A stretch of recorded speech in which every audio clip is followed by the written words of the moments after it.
Welcome to InfoStream, your daily current. Unsure what to listen to? Turn to us for today's headlines. Stay informed. Trump ally shot at Utah event. NATO increases defenses due to Russian drone attack. Mandelson removed over Epstein connections. Trump's UK visit detailed. South Korea worried about US immigration impact. A summary of Trump's tariff policies. Ellison becomes world's richest. Israel's actions. Nepal's instability heightens. Indian concern and setting comes.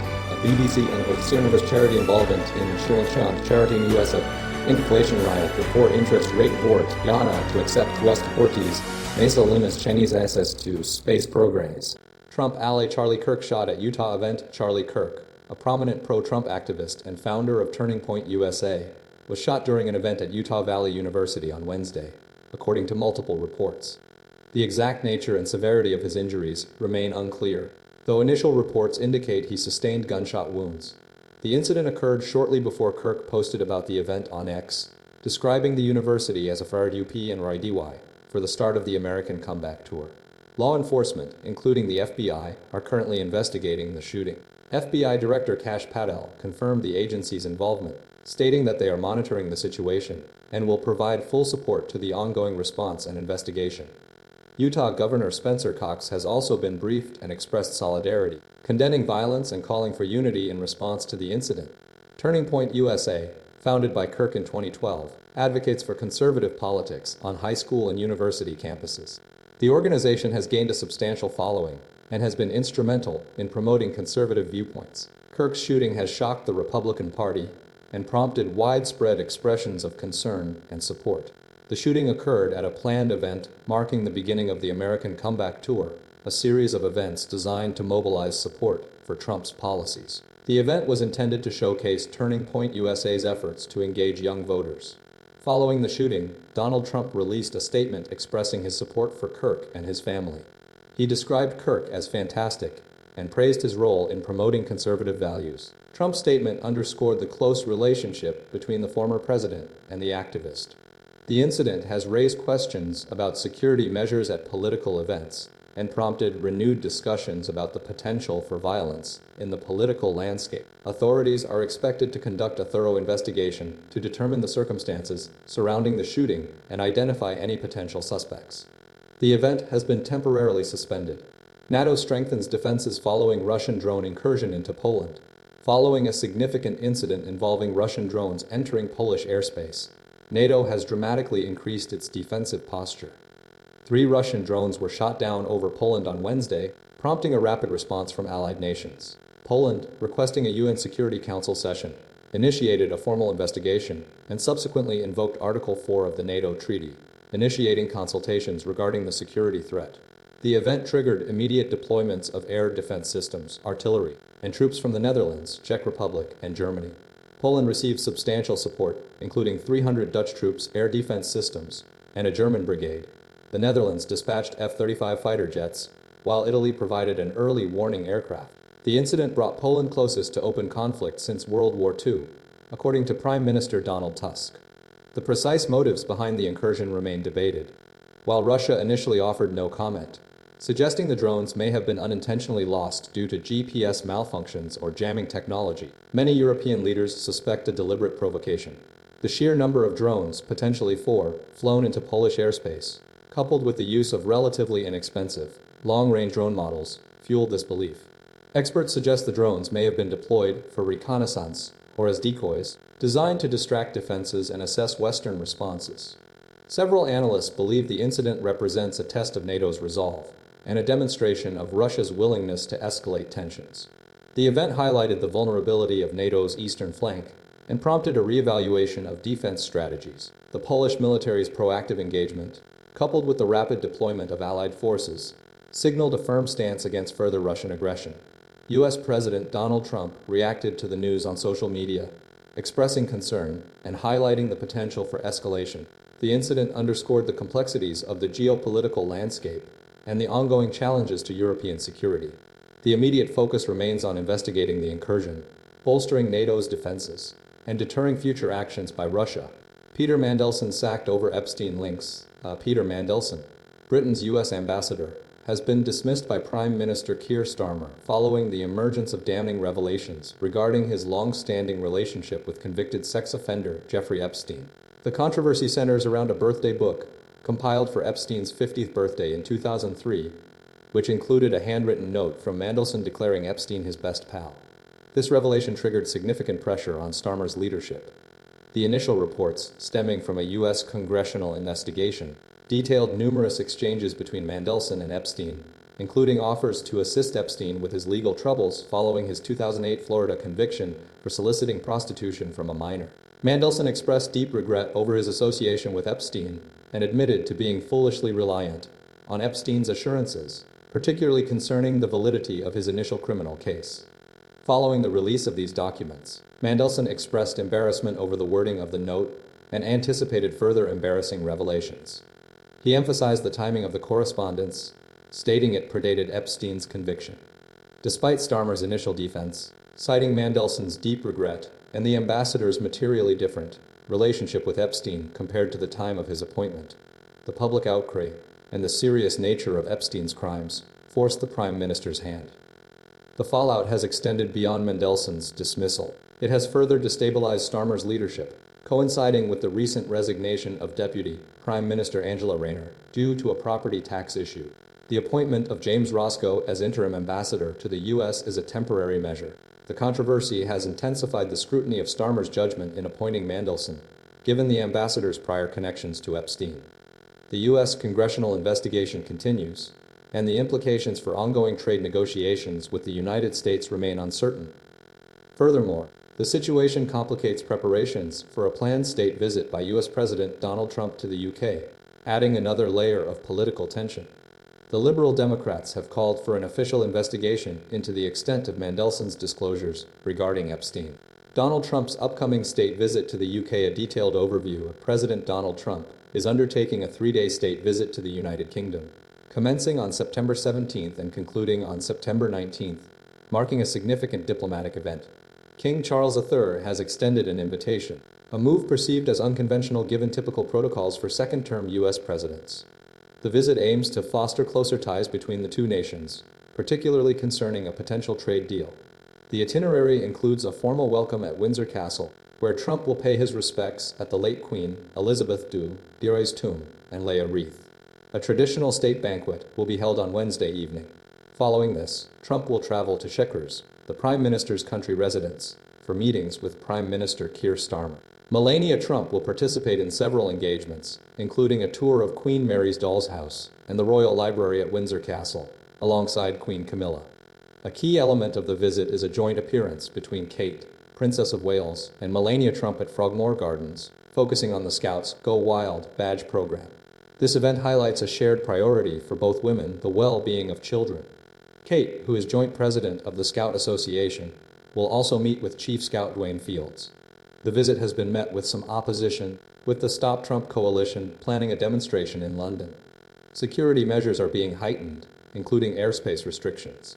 King Charles III initiated the invitation through a letter delivered to Trump in the Oval Office during a February meeting. This move reflects the king's affinity for the former president. Kate Middleton previously met with Jill Biden in 2021 and has also engaged with the Obamas. The visit represents a significant moment for Kate's rising diplomatic role and underscores the UK's efforts to cultivate closer relationships with the Trump administration amidst a period of global uncertainty. The event is anticipated to be closely watched due to the contrasting figures involved and the potential impact on international relations. South Korean president expresses concerns over U.S. immigration raid impact on investment. Recent actions by U.S. immigration enforcement agencies, specifically a large-scale raid at a Hyundai battery plant in Georgia, have prompted significant concern from South Korean leadership regarding the potential impact on direct investment in the United States. President Lee Jae-myung has stated that the situation is extremely bewildering and that the raid will likely cause Korean companies to hesitate before investing in the U.S. The incident has created a very confusing situation for South Korean businesses, particularly those reliant on skilled technicians to build and install equipment during facility setup. South Korean businesses require skilled personnel to construct factories, install machinery, and establish manufacturing operations, a process now complicated by the immigration raid. The confusion surrounding current visa arrangements for South Korean workers is leading companies to question whether pursuing investment in the U.S. is viable. President Lee is urging the U.S. side to normalize the visa process, suggesting either securing sufficient visa quotas or establishing a new visa category specifically for South Korean workers. Following the raid, which involved over 300 South Korean workers, President Donald Trump temporarily paused the deportation process to discuss the workers' potential future in the U.S. The South Korean side insisted on a repatriation schedule, requesting that workers return home before re-entering the U.S. to resume their work. U.S. officials reportedly agreed to transport the workers without handcuffs or other physical restraints, a request made to alleviate the situation and demonstrate respect for South Korean national interests. The incident has sparked widespread outrage in South Korea, with many viewing the images of shackled workers as a betrayal of a long-standing bilateral friendship. Concerns extend beyond the immediate situation, with some fearing a chilling effect on future investment. Lawmakers are pushing for the Partner with Korea Act to address the insufficient number of business visas available to South Korean workers. Discussions between President Trump and South Korean Foreign Minister Cho Hee-kyung centered on establishing new visa categories.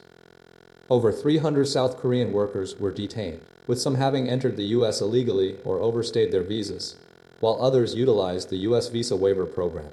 The situation highlights ongoing tensions regarding immigration policies and their potential impact on international business relations.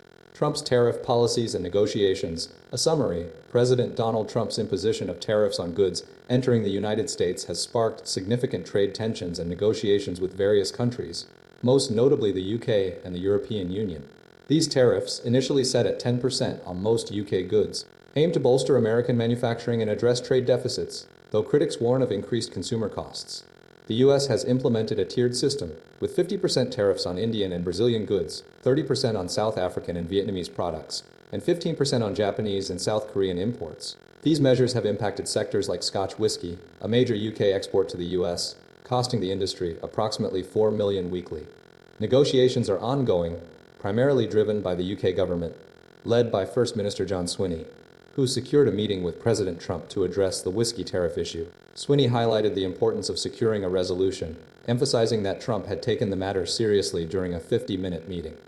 The UK government is seeking a permanent settlement to avoid the reinstatement of the 25% tariff previously applied to single malt whiskey. The EU has agreed to a framework deal resulting in 15% tariffs on US goods, half the initial threat. This agreement includes 0% tariffs on certain products subject to EU approval. These tariffs affect a range of goods, including steel and aluminum, with the U.S. being the world's largest importer of steel. Despite initial concerns, the impact of these tariffs on U.S. consumer prices has been relatively muted, though some product costs, such as tomatoes and coffee, have risen. The tariffs have also created trade disputes, particularly with China, where threats of over 100% tariffs have been suspended temporarily to allow for further discussions. The U.S. ambassador to the U.S., Lord Peter Mandelson, accompanied Swinney on his visit to Washington, D.C., where discussions also extended to the conflict in Gaza.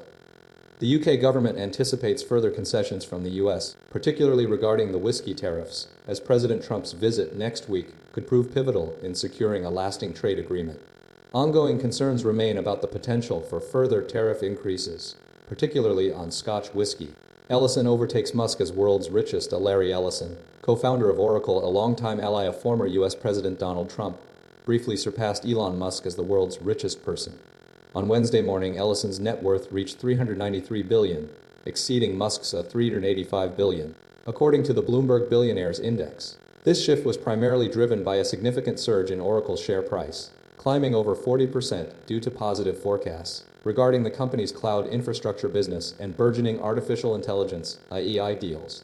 However, the gains were partially eroded by the end of the day, returning Musk to the top spot.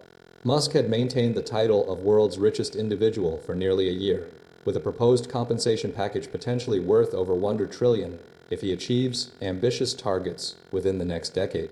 As outlined by Tesla's board, Tesla's stock performance this year has been negatively impacted by investor concerns surrounding the Trump administration's policies affecting electric vehicle initiatives, coupled with consumer reservations regarding Musk's political engagement. Oracle's success is fueled by escalating demand for data center infrastructure and a notable increase in contracts with AI companies utilizing the company's data centers. Oracle reported a projected 77% jump in revenue from its cloud business this year, reaching $18 billion, with further growth anticipated. Safra Catz, Oracle's CEO, highlighted the company's recent acquisition of 4 multi-billion-dollar contracts and the expectation of additional deals in the coming months. This growth contrasts with Tesla's challenges and reflects Oracle's strategic focus on the rapidly expanding AI market and data infrastructure needs. The dynamic shift in wealth underscores the influence of specific industry trends and corporate performance on global billionaire rankings. Israel's attack on Qatar undermines regional trust and U.S. alliances. The recent Israeli strike targeting Hamas leaders in Doha, resulting in multiple deaths, including a Qatari security officer and 5 Hamas members, has triggered a significant shift in regional dynamics and raised serious questions about the stability of U.S. alliances in the Middle East.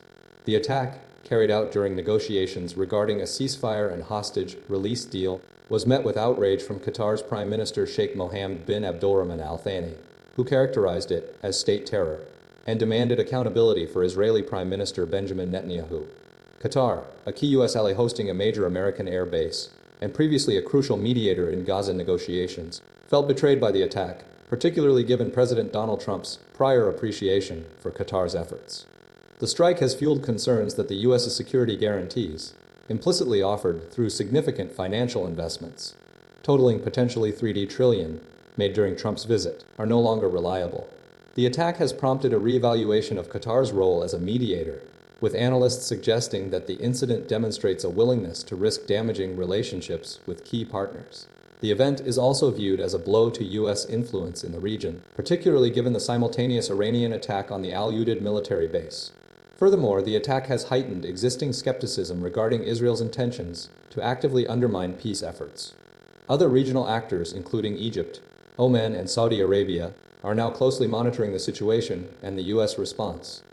These nations, which have previously engaged in mediation efforts, are likely to be wary of taking on a similar role given the perceived lack of protection and the potential for further destabilizing actions. The incident underscores a broader challenge to U.S. credibility and the long-term viability of relying on regional partners for security and diplomatic solutions. The future of Gaza negotiations and broader regional stability remain uncertain, with trust severely damaged and the potential for further escalation heightened. Nepal turmoil deepens. India's regional concerns. Recent violent protests in Nepal, triggered by social media criticism of lavish lifestyles and corruption allegations involving politicians' children, have led to the resignation of Prime Minister KP Sharma Oli and resulted in over 30 deaths and more than 1,000 injuries. The unrest, the worst in decades, has significantly heightened India's concerns regarding regional stability. The protests mirror similar uprisings in Bangladesh 2022 and Sri Lanka 2022, highlighting a broader trend of discontent across South Asia. India's strategic location is a key factor.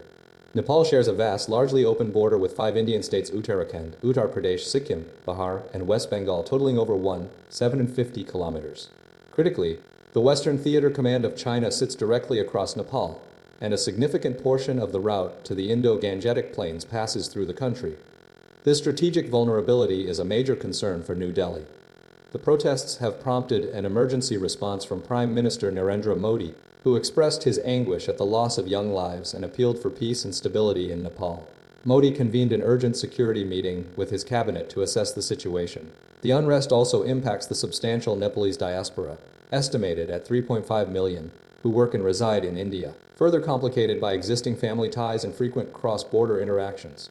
Furthermore, a long-standing agreement allows 32,000 Gurkha soldiers from Nepal to serve in the Indian Army, a testament to the historical and strategic relationship between the two nations. Nepal's heavy reliance on Indian exports, particularly oil and food, with annual bilateral trade reaching $8.5 billion, adds another layer of interconnectedness. The country's significant Hindu holy sites, including the Muktanath Temple, attract thousands of Indian pilgrims annually. The BBC reports a visible military presence and the burning of government buildings in Kathmandu, emphasizing the severity of the protests and the challenges facing authorities. The situation underscores the complex interplay of political, economic, and strategic factors surrounding Nepal's relationship with India. Syria's stolen children, a BBC investigation reveals charity Complicity, by a joint investigation by the BBC World Service and Lighthouse Reports, has exposed how Syria's Assad regime utilized ASOS Children's Villages International to disappear children during the Syrian civil war. The investigation, titled Syria's Stolen Children, reveals a systematic pattern of forcibly placing children, often the offspring of political detainees, into Essos-run orphanages, effectively using the charity as a tool for coercion and political manipulation. Over 3,700 children went missing during this period, with many remaining unaccounted for. The investigation, built upon thousands of leaked documents and testimonies, demonstrates that Essos Children's Villages, headquartered in Austria, knew for years about the forced placement of children in Syrian orphanages. While the charity presented itself as a humanitarian organization, internal records show a lack of decisive action and a prioritization of funding targets over the well-being of the children. Several whistleblowers revealed that senior positions within Essos Syria were directly appointed by the Assad palace, and that Asma al-Assad exerted considerable influence, viewing the charity as a prison. The investigation highlights the tragic experiences of families like Reem al-Qari's, whose son Kerem vanished at age 2.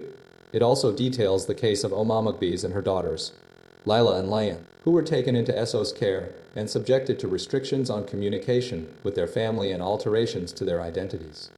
These families exemplify the broader pattern of manipulation and disruption caused by the regime's use of the charity. Key findings include the significant number of children admitted by Essos Syria, exceeding any other organization, the deliberate falsification of records, and the systematic suppression of information from families. The investigation further exposed a lack of oversight and accountability within Essos International, with senior executives failing to address concerns raised by whistleblowers.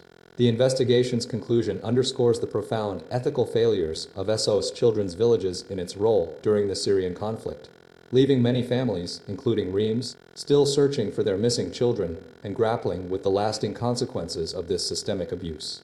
The investigation's revelations have prompted calls for greater scrutiny of international humanitarian organizations and their involvement in conflict zones. U.S. inflation rises ahead of interest rate decision. U.S. inflation unexpectedly surged in August, climbing to 2.9% annually, marking the fastest pace since the beginning of the year, according to the latest Labor Department figures. This increase preceded a crucial Federal Reserve meeting where a decision on interest rate adjustments was anticipated. The rise was driven by increases in the prices of cars, household furnishings, and staple goods like tomatoes and beef. The Fed has maintained a stance of no interest rate changes since last year, closely monitoring the impact of President Trump's import tariffs on consumer prices. Critics, including President Trump, have argued that the Fed's cautious approach is too slow, contrasting it with actions taken by central banks in the UK and Europe. Economists now believe the August inflation data will likely delay, rather than derail, the widely expected quarter-point interest rate cut scheduled for next week. However, the upward trend in inflation introduces caution among policymakers regarding future rate reductions. President Trump's policies, including tariffs and immigration restrictions, are increasingly seen as contributing to inflationary pressures, eroding consumer purchasing power. Notably, the price of tariff-sensitive products, such as clothing and household goods, rose last month, reflecting the impact of these policies. Furthermore, the labor market remains a significant concern. Job creation slowed dramatically in August, with only 22,000 new jobs added, significantly below expectations. Weekly unemployment filings jumped to a near four-year high of 263,000, indicating potential weaknesses in the economy. Underlying inflation, excluding volatile food and energy costs, held steady at 3.1%.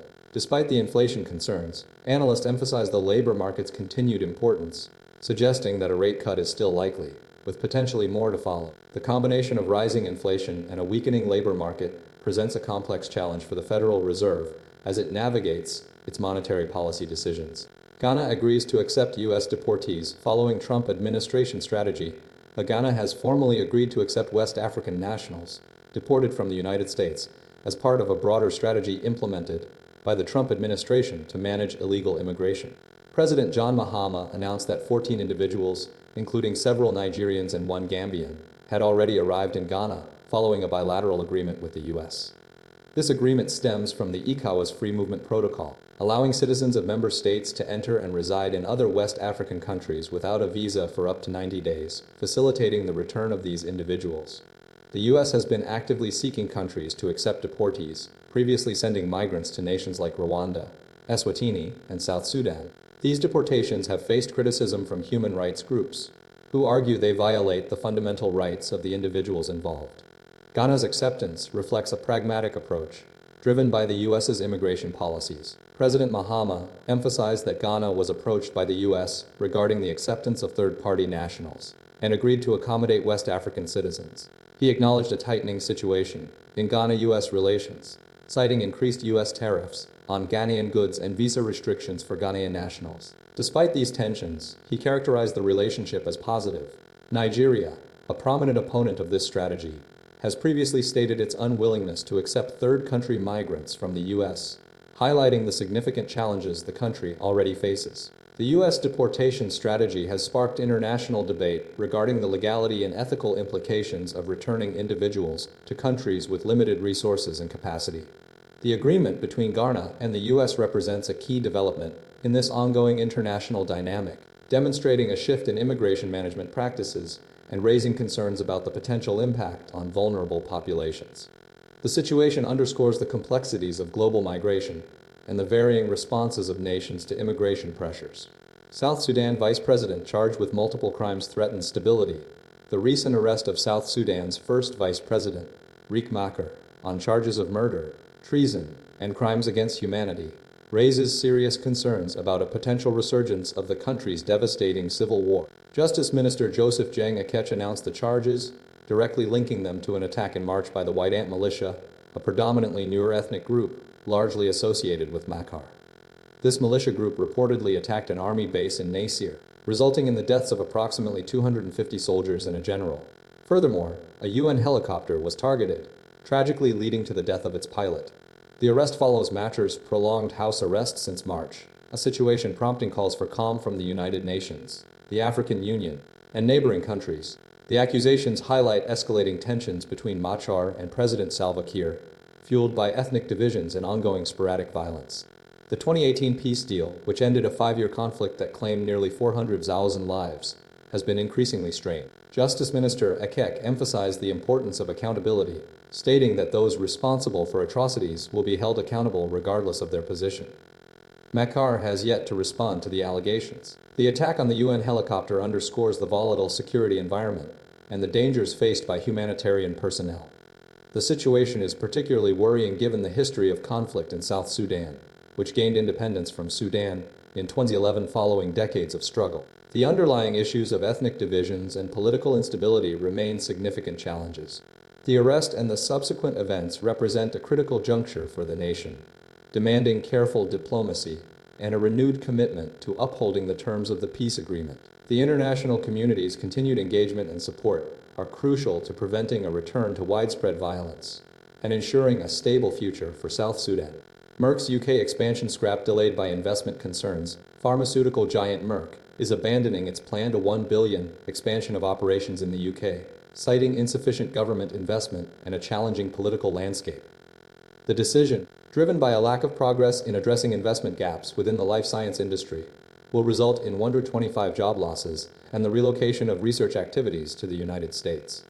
Merck, operating as MSD in Europe, previously announced construction of a site in King's Cross, London, now slated for abandonment. Several other major pharmaceutical companies, including AstraZeneca and Novartis, have also recently scaled back or abandoned investment plans in the UK, reflecting a broader trend.